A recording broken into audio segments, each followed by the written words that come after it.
Amandine Cornette de Saint-Cyr, vous êtes partie sur les traces, je le disais, de Sainte Rita en Italie, c'est en Ombrie. Alors Sainte Rita, pour ceux qui ne le savent pas, c'est la patronne des causes désespérées, de l'impossible. C'est une femme du XVe siècle qui a été une épouse fidèle, dévouée à un mari violent, qu'elle a fini par convertir. Qu'est-ce qui fait qu'on part en pèlerinage? Quelle a été votre expérience? Alors, moi j'ai fait donc 2 pèlerinages à Kashia.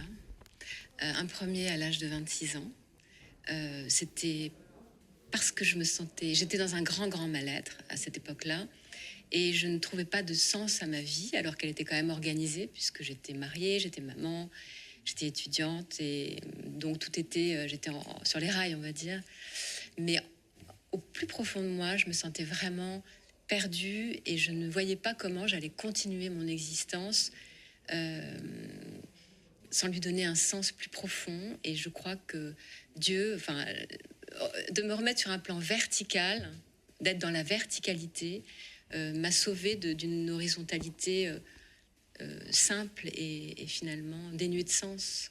Le titre de votre ouvrage, c'est Au secours, Sainte Rita. Oui. Vous alliez aussi chercher un certain secours. Absolument, parce que je crois que je me considère un peu comme un cas désespéré, et que peut-être mes parents aussi, et ma mère, qui est très pieuse, m'a emmenée à l'église Saint-Augustin à Paris, où il y a la chapelle de Sainte Rita. En fait, Sainte Rita est une religieuse augustine, donc elle suit la règle de Saint-Augustin.